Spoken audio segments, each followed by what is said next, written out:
Welcome to the RAKK Factor podcast. I'm Zach Haas with Creek Bottom Land Management, and alongside me is Tim with RAKK Fuel. Today, we got Luke Carswell from 7 Bar Outfitters down in Kentucky. How's it going today there, Luke? Going well, man. Going well. Well, thanks for coming on today, and we're gonna dive in. For those that don't know, obviously Luke runs a operation down in Kentucky, 7 Bar Outfitters, taking in mainly whitetail hunters, but I think you do some turkey hunting as well. We do. Yep. And but kind of go, let's put rewind on this, and we'll go in the front of your book, the front of the Luke Carswell book, and let's talk about how you got started in the outfitting business.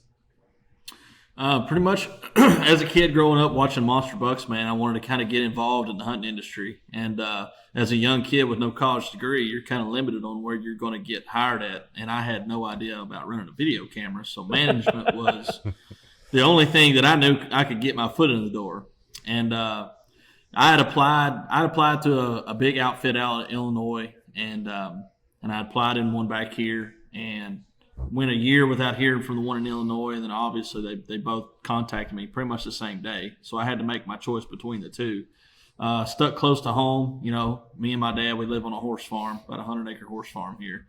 So I wanted to be kind of close. If I needed to run home for some reason, an hour versus 8 hours was a big difference. And the pay was actually better back home too. So started out there, and I loved the job, the hanging the stands, cutting the lanes, it's just it. When you're working for somewhere, I have no ill feelings or nothing like that for where I worked. I got along with them great. We killed some big deer and enjoyed my time there. It wasn't the fit for me. So I wanted to come back home, honestly, to get just a normal job, construction. I've always loved to build or be involved with something like that. So construction or something like that was kind of where I was kind of geared toward. But when I left and I come back home, I had several guys that stayed in touch with me, and they were like, man, you need to really don't give up on that. Like, I feel like you're good at it. I feel like you could do it on your own. And I was like, I don't know, man. I never went up there, and I felt guilty because I felt like I was stealing clients when I really never did. It wasn't about that. And I was like, well, I wasn't my whole goal was never to go up there and work for somebody, come home and start my own. Like, that wasn't it. And but those guys really stayed on me about, like, hey, if you get property calls. And I was like, well, okay. And then I had some friends back here that introduced me to some landowners that I still lease off of today. Great people, and for them giving me an opportunity at 22 to do, I say, whatever I wanted on their farm, but start my business with their property. I'm very, very gracious and thankful for that. And 10 years later, I still have it, and I've acquired more property. It seems like some years, I would maybe have the same property, and then maybe next year I might pick up one more farm. But I really never had the ambition to just blow it out of the water with 20 guides working for me and 4 lodges, and that's not what I wanted. I wanted to be a smaller outfit that really focused on quality, build relationships with my guys to where, to be honest, the way that my business is if I have repeat customers that I can say, hey, I need your deposit by January. That takes so much stress off of me on paying leases and keeping money in my pocket to live off of, because it's just like farming. You put all your money up front to hope that you have a good year of booking people and get a return. It's all gambling. And but building those relationships with those guys and repeat businesses is what makes your business and makes you be able to be profitable and successful and to go forward and honestly make your business better, because the less money I'm tying up of my own to get back that property leased, I can take that money and buy food plot equipment, buy seed, and buy more cameras and better stands, and and make it better. And so whenever I was up there working, I kind of kept some of those notes in the back of my mind as far as like what guys were after, what they were looking for. And so when I come home and got mine, I pretty much took all the things that I had learned from those clients about what they were looking for and their desires and this and that, and I tried to start my business based on that. And honestly, the first year, the deer that we killed really is what put me on the map. I didn't plan it that way. To be honest, the deer I killed, I knew it existed, but I didn't know it was 196 inches. Darn it. So when we killed it, Trucks, right? So when we killed that velvet deer that went 195, and I was very fortunate that Bill Conway, who shoots for Realtree, he does all their camouflage pattern photography. He does product shoots, he does the whole thing. He actually had bought a farm like 30 minutes away, and small world. He's from Chicago, I believe, and Bill's a super, super good dude, great photographer. And when we killed that velvet deer, I was like, "Hey, would you be interested in taking pictures of the deer for me?" And he's like, it's not really what I do. He's like, I don't know, man. And I was like, please. I was like, you could halfway do these photos and still be better than anything I'm gonna take with an iPhone at this point. And he's like, I don't know, man. He's like, shoot me pictures of those deer. Or that deer. And I was like, okay. So I texted him pictures, and he's like, holy crap, can you do it tomorrow at noon? And I was like, I'll do it anytime you need to do it. I could care less what time it is. And so the guy that killed it, he was all about it. So we ended up, we got Bill to take the pictures for us. And of course, his connections. He knew people at Field and Stream, and he knew the RAKK magazine guys, because he submitted so much stuff through the years with those guys. And so that kind of opened that door up to getting the article and getting it published and all that. So that's what really picked up. And then once we killed that one, and then I killed mine, those guys had already reached out to me from that deer before, so I'd already had those contacts. And so we did another article. And so then that first year, man, I took 13 guys. And next year, I think I took 28 or 30. It just doubled. That's and awesome.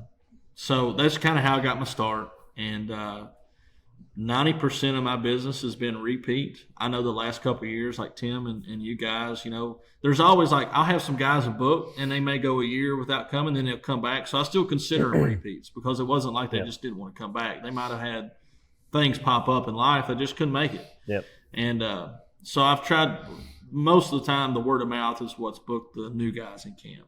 I know this year I run into a special opportunity, and I picked up like 3 new farms, and they were good farms. So I've had to kind of do that, but I'm getting to that number to where I'm kind of like, okay, this is what it takes to be full time. This is what I can make. I'm fine with that, but I can also not have to hire 20 people. My overhead's small, and I can still do a good job. And there's a fine line between that and being completely just commercial. It's the way of the world nowadays with the way pricing is on a lot of stuff. It's kind of like farming. You don't really you farm itty bitty and you have another full-time job, or you farm huge. There's no middleman anymore. So that's kind of what the way my business is too. And now, are you the only one, Luke, or do you still have people assisting you? I guess, what does that operation So look like?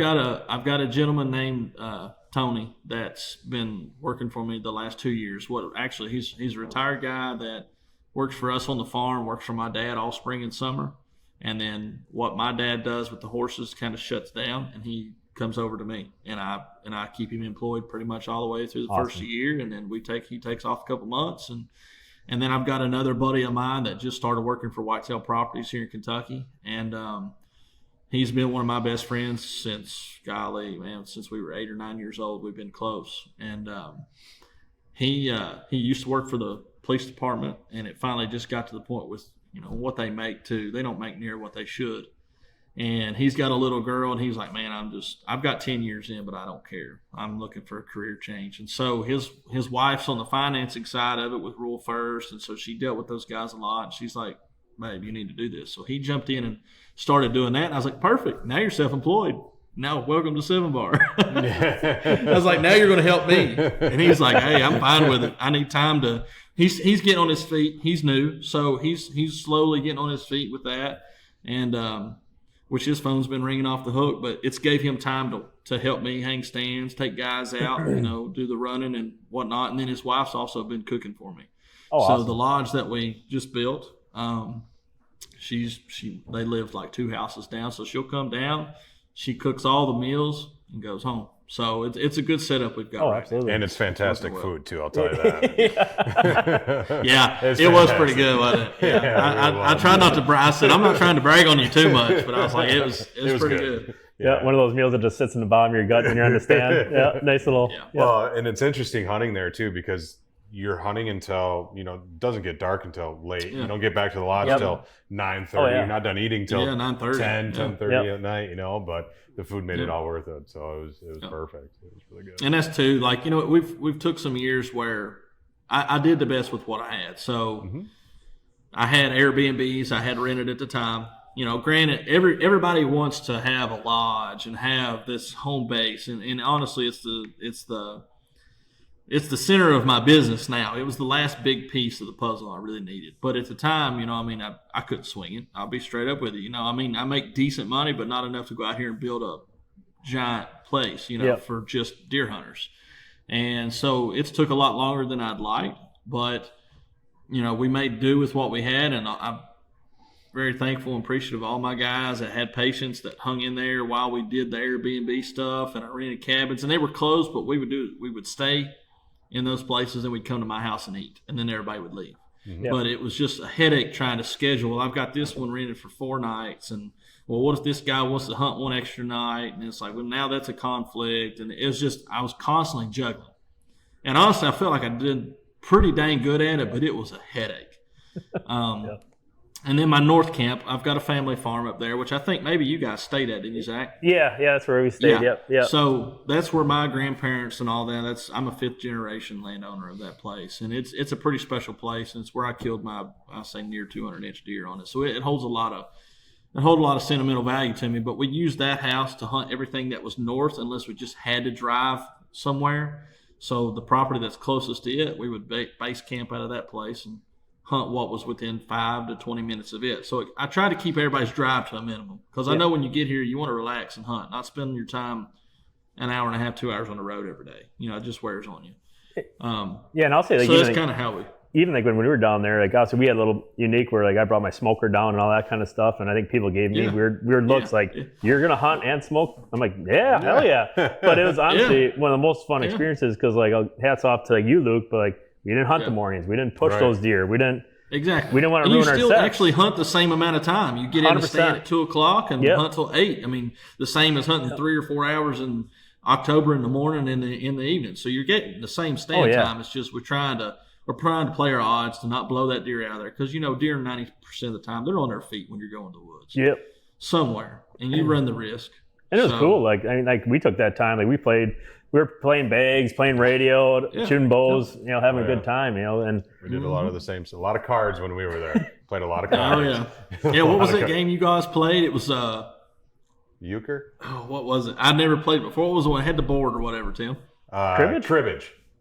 Yeah, cribbage. Yeah. We taught him cribbage for cribbage, and then and you picked it up a lot faster than everybody who lives in Wisconsin. So and then euchre, which I picked up euchre pretty quick because we play a lot of rook back here, and it's a lot of similarity. But things like that. I mean, that's what makes it fun. Whenever you got the same guys coming every year, it's like a big family kind of deal. Everybody gets together. You know what to expect. You know what we're going to do after, like we eat, play like bags and cards and all that. You know what I mean? That's the environment that we're after, is that. And I guess, we kind of talked about like not hunting in the mornings, but I guess go into the steps you go through, especially with these early season hunts, to make sure you don't booger spots, to make sure you're protecting even the spots. Like let's say a guy goes in and shoots a spot, and next week you have a new set of hunters. What does that look like? I try to do a lot of rotating. We try not to hunt some of the same stuff the next week if we can, unless we feel like it's really all based on, did the guy that hunted this stand a time or two, did he get in and out without booger stuff? There is a lot of unforeseen. The guy may be like, I feel like I got in and out, no problem. But I try to base it on that. Like if a stand's been hunted heavy or something like that the first week, I try to not lay off of it if I can. But you kind of have that small window of opportunities where it's like you might have 10 days of killing that deer on that stand. So you got to give it all you got those 10 days to make sure it happens. And then after that, like now, I don't have anybody until October 20th. So I took a whole month pretty much of nobody. Yep. I mean, from the 13th or whatever the second week I think ended on, the 15th or 16th, it's been a month. It's been a full month. So everything kind of winds down, and we don't pressure the deer when there's no need to pressure them too. I mean, they're just not moving much. I mean, there's been some cameras that have been dead, but the acres are heavy right now. So I know where they're at. People panic. I don't panic about it. I've done this long enough now. I know, like, hey, when things start drying up like this, it's not because they're gone. They're just there, and they just don't have to be. They don't care about that corn pile. Sure. So Yeah, and I know like we had that issue, and I think you mentioned it. Like, yeah, the acorns. I know that messed our hunt. Plus they were shedding at the same time. Yeah. But I mean, and that's kind of the thing with that first week of September. It's a gamble. It's a gamble because, as a lot of whitetailers know, once those deer drop the velvet, they can completely shift their pattern. Yep. So you're kind of catching them in that. Sure. Are they going to shed? Are they not going to shed? Are they moving? Are they going a mile for a one big loop and then coming back 3 days later? Like, there's a lot of that going on. Like I remember even being down by you, Luke, and I was hunting that big non-typical, and I remember you being like, down on the river. You're like, where the hell did this thing go? Well, the last day I was coming out, and there he stood. Well, he's bright white. He just had shed. So I mean, it's like he did his walk around, and exactly. Makes it hard. Oh yeah, I mean, and those are things. It's hunting. You're not going there just to kill. You're going there for the experience and a chance. Yeah. And that's the thing. Like when my group of guys, this is our second year going with him. We went last year as well, and we didn't kill anything, but we saw some really good deer. We knew exactly what he was trying to put together with these farms and the potential that it had. And the camaraderie was awesome. So it was like, it's a no-brainer for us to come back. And I think that speaks volumes to you too. And like, if you can go into how you manage your farms, and we know you're trying to kill some big deer, but how are you doing that? Because like this year we had one of our guys, he saw a really big deer, but he didn't shoot it because he knew exactly what you were trying to put together with the deer on that farm. That's right. And then too, Kevin makes it back, good Lord willing, and that deer's there. If we end up pulling that off, that makes that deer and that hunt and that client that much more sentimental to me. Like that, that's the bonus for me. I've got 3 or 4 deer that's all replicated in my house that are over 170 that clients have killed, but there's stories to them all. Yeah, sure. And that's the thing is when those guys come into camp, it's not just like, we just killed that deer. There's nothing. I can tell, hey, there's more to it. The guy let the deer walk, and he's seen. That's what brings it all full circle. Yeah, absolutely. Yeah, you never know what you'll leave behind. I know my buddy lost his wedding ring when he was dragging his buck out. So. He was panicking on that one. Panicking. I was like, man, I go out with a metal detector and look, and he's like, no, man, it's good. I was like, are you sure? Yikes. Like, are you positive? I went to Kentucky. I got a pissed off wife. Oh man, went to Kentucky, killed a deer, come home divorced. Yeah, exactly. And like this year, Jordan's buck. So that buck is now dubbed the rollover buck because my goodness, you guys went in there to pull that thing out. We were fortunate. You can tell the story on it, but we were fortunate. So that one's got a story behind it too. I've had this farm for 10 years, man, and it's got some hillside to it, and every now and then they'll try to farm it, and the landowner's like, I don't know why, it's poor ground, it's shale, just let it be a hayfield and be done with it. Well, they tried farming it last year, and it had a washout. Well, they had bush hogged the field, but there was one spot that they didn't really bush hog, but the grass had grew back up after they clipped it off, so it was kind of hard to tell the difference between what was bush hogged and what wasn't. That's what I'm getting at. And me being as OCD and anal as I am, when I drive through a farm and I know the farm, I have way too much confidence, that I know where I'm going. But I like to ride around with my headlights off. Maybe a flashlight on the ground, light the tire up just to make sure I'm on the road or wherever I'm at. Well, as soon as I got up in that field, I'm like, I'm good. It's a field. I've been around this field 100 times. I was just over 4 days ago putting corn out. Like I'm not, So we drive up there. We get the deer, load him up. I'm driving back, and I'm not far from the woods, so I feel like I'm pretty close to where I drove through at. I ease around this hill on that Ranger, and all of a sudden, the next thing I know, it just starts tilting. And I'm like, holy crap. Like, I hit a hole, a sinkhole or something, and I'm going to come out of it or what. It just keeps going. And I'm like, oh, crap, we're gone. Like, next thing I know, this thing's on its side, it's on its roof, it's back on top, now it's rolling again. We roll this crew cab Ranger twice, and it lands on the passenger side, laying on the ground. And I get out of it, and Jordan there, he's like upside down looking at me, and I'm like, dude, are you okay? Like, are you fine? He's like, yeah, man, I think I'm good. His arm's like behind him. He can't even get his arm out to like reach up and grab mine. And I'm like, are you sure you're good? And he's like, yeah, I'm good. I was like, all right. So I grab him and I get him out, and I'm like, now I'm going to ask you a third time, like, now that it's all over with, like, are we good? And he's like, I don't think we even got a scratch on us. Yeah. I look behind me. The deer's been thrown out of the Ranger. It doesn't have a scuff on it. No. I'm picking up rangefinders and bows, and I'm picking up everything. And I think everything made it out of this thing completely unscathed. I think his bow might have got knocked off barely. Yeah, it was shooting like 3 inches left or something like that. Yeah, and I'm just like, that's all. That's pretty good. We're very fortunate. Well, I mean, the Ranger came out of it a little harder. I mean, that I shattered the windshield in it. Quick $500 down the drain, but that's fine. That's it. I can care less. Yeah, exactly. Yeah, you don't need new things that look pretty. You need a little scratched, Listen, people, I got a buddy that owns the Polaris shop, and he's like, just trade those things in. I said, what are you going to give me for them? $2,000? It's like they're paid for. I'm going to beat them to death. I'm going to put 2,000 pounds of corn in the bed of it, and the axles are going to snap probably once a month or something. I'm like, no, I'm going to tear a new one to pieces. If they can get us to the woods and out of the woods, they're fine. That's it. So kind of diving into it, Luke, obviously there's a lot of states we can hunt, right? We can go through all the Midwest states, Western states, Southern states, you name it. Mm-hmm. Why Kentucky? Let's split it down to hairs and let's talk about it.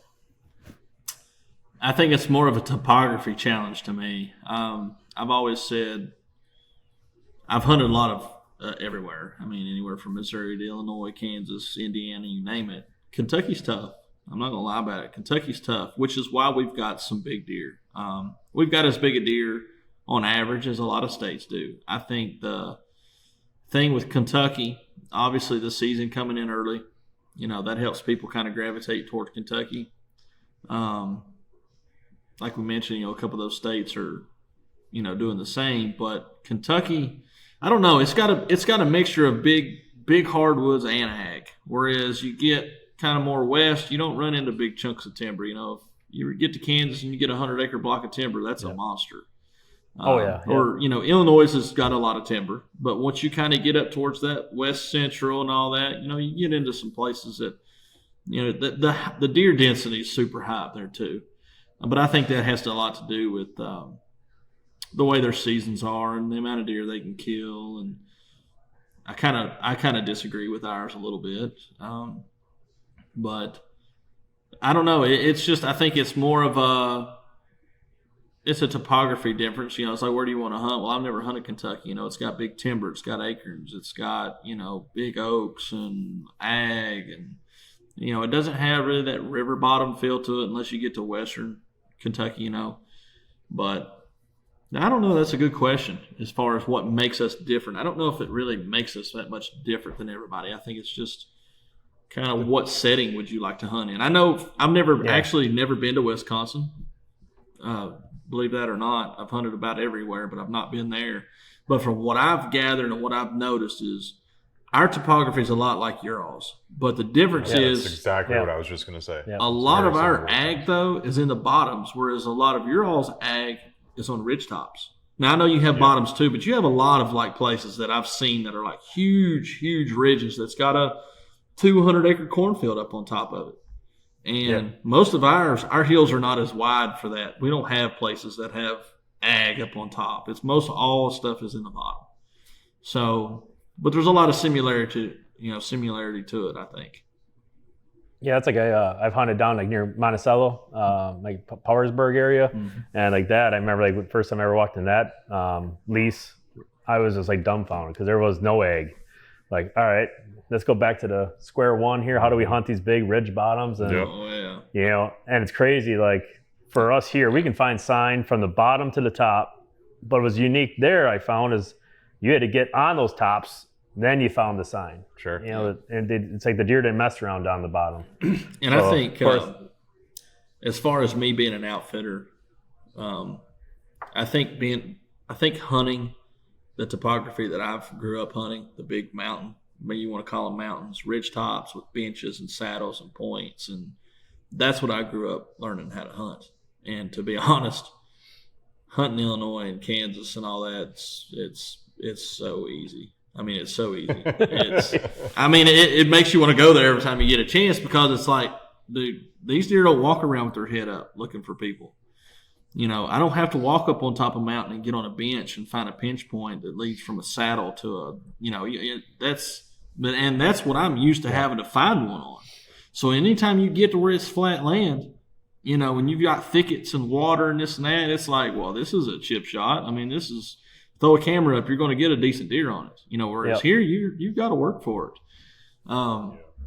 So yeah, it's learning those two. I could see somebody being from there hunting that to learning how to hunt what we hunt would be going like, holy crap, screw this. I ain't hunting this.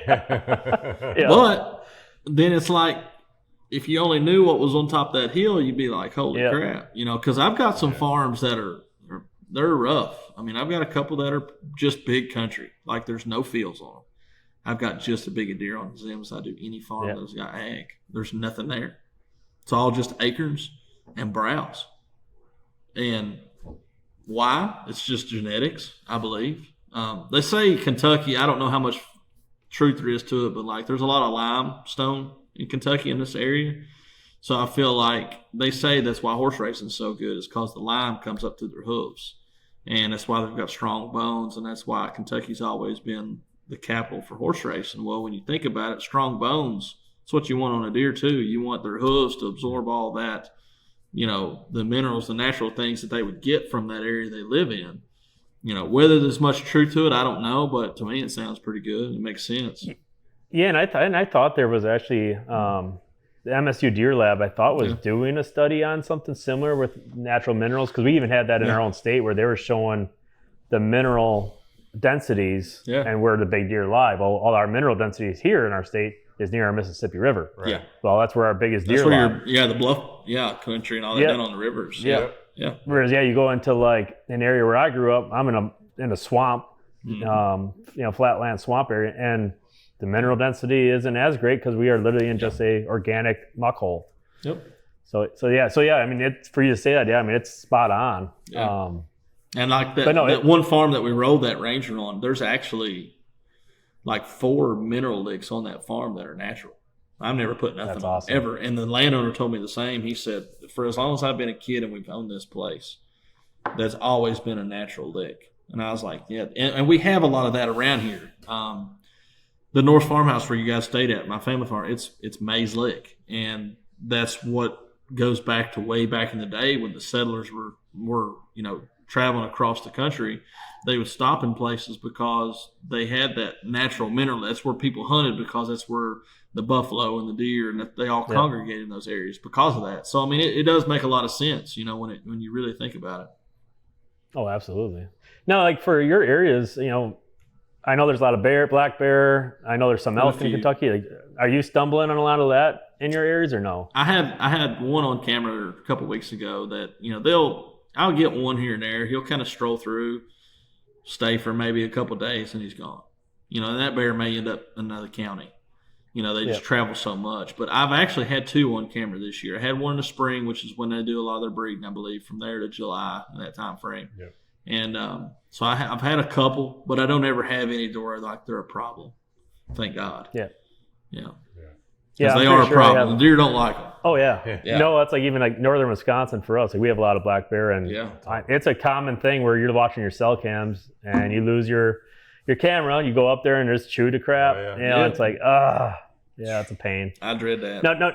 Now, do you have elk around your area too, Luke, or no? I'm about an hour and a half to 2 hours from being right in the heart of it. We don't really get anything that strangles up this way, but it's not far that you can be right in the middle of it. That's awesome. Southeast Kentucky. So it about, you could just say 2 hours would put you right in the middle of like Pike and Martin County and all that, and that's in Knott County, and that's where your bigger bulls are going to come from. And now, kind of go into your management of your land. Like I know Kentucky being a baiting state and all that, feeding state. What else do you do? I guess other than putting the corn and supplements out, are you doing food plots? Are you doing timber management? I guess what other items are you doing? So, with having the lodge being built this year and having a 15-month little girl. There was 0 time for food plots. I'll be completely honest about it. All kinds of time with a little girl. 0. But now that I've got that behind me, and that was, like I said, we started in March and we finished, countertops get put on next week. So we're right there on the tail end of being done. So now that I've got that thing behind me, that's my number one goal next year is I'm actually going to buy a new drill and start to really vamp up the food plots. And because they can take baiting away any day. So I'd rather have that stuff already in order and those deer already trained that, hey, I know that clover's here, and hey, I know those oats are going to be here. And that way those deer are already programmed to that if that were to happen.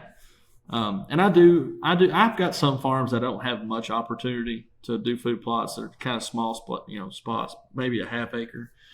But I do have a lot of farms that's got ag that I'll end up going and buying beans and things like that. And then on the timber management side of it, there's a farm or two that I'd like to burn off as long as the landowners are okay with it. Things of that I'm kind of looking into just because there's a lot of invasive stuff that's taken over that it's tough to hunt timber in some places because it's so thick. Kind of like where your buddy that killed the deer that lost his ring, like that property there. You're not hunting timber there. Yeah. I mean, you're not. Until you burn out some of those, I don't know what you want to call them, autumn olive bushes or whatever. It's got little red berries on them. They'll take over a place in certain counties. So you get a lot of that I like to get rid of. Some timber I don't, the hinge cutting and things like that.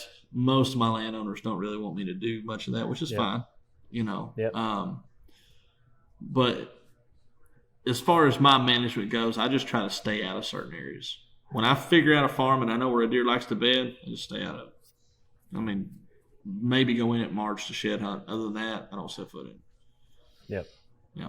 Yeah, and I could see even like for you, like obviously being velvet is a big thing, like water holes, wildlife ponds, these earth ponds. You name it. I can see that being a big thing for you too. Like especially if the baiting goes away. Yeah. That could be huge. The pond thing kind of scares me a little bit just because a lot of our ponds in this country, they're just they're man-made up on top of a ridge. They don't get any clean water flowing through them. Like if you had a pond at the foot of a hill, you could drain that and have that set up to where it had an overflow spill on it to where that water, that fresh water was constantly getting, poured into it. Whereas that some of the stuff we've got is just stagnated. It just sits there. It's just covered in algae and you name it. So it's like, is that stuff really even a pro, or would it be better to fill that thing in and get rid of it and let them rely on the creek?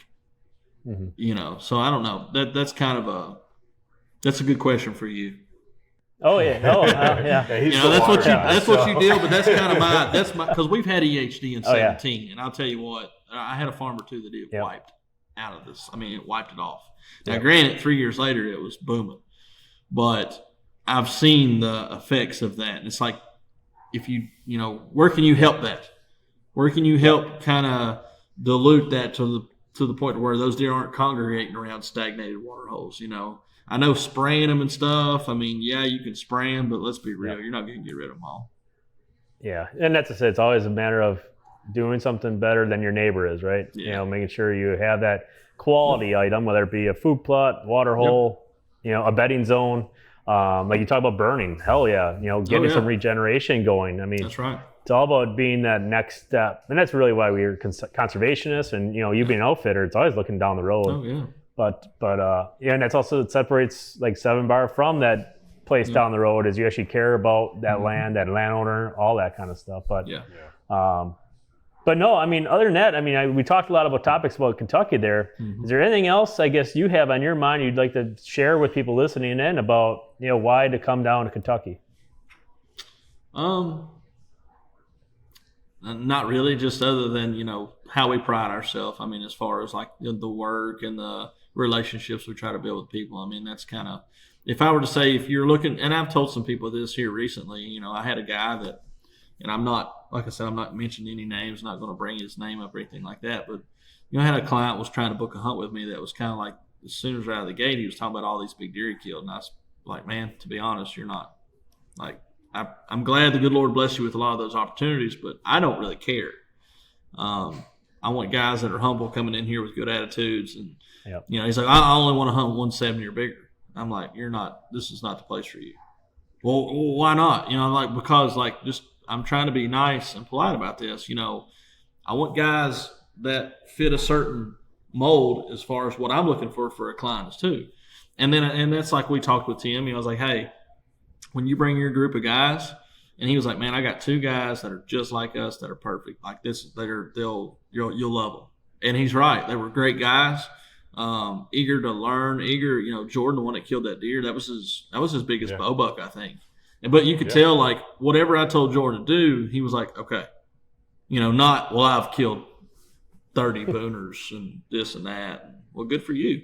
But while you're here, I want you to do things the way I want. So I want people that are like a sponge that, you know, because people come in with nose jammer and they come in with all this stuff. Well, if I'm not programming these deer to take a liking to that stuff, and then you spray it, you think that big doe ain't going to look dead at where you're sitting and just blow you out of the country? You're crazy. They're going to. And I'm not saying that you can't go straight to Illinois somewhere and use it, and those deer don't pay any attention. Every part of the country is different. So when a client comes in, the biggest thing is I just want him to be willing to do things the way we do them. You know? And I feel like that dramatically increases your success. Awesome. Well, I know, like, in the future, I know I'm going to be getting back down with you one of these days, and I think I'm excited for next year. That's right. We're coming back next year. So that's right. But with that said, Luke, I guess for everyone listening in and watching, how can they find more about your operations at 7 Bar Outfitters? The best place will be Facebook. Facebook is by far what we keep up with the most. I've got an Instagram as well. I've got a website, but I'm getting ready to revamp it quite a bit. That's my next goal. Is I'm getting ready to dump a lot of stuff into that, really revamp that. Now that we've got the lodge built, I'm going to Airbnb the lodge. So anytime you're actually through this part of the country or whatever, we're right at the foothills of the Appalachian Mountains. So we're not a big touristy kind of place, but, you know, somebody may be willing to come through and stop and spend the time here. And if they do, then we've got a place for you. But website, 7baroutfitters.com, and then Facebook would be under 7 Bar Outfitters. It's all the number. So that would be the best place to find me.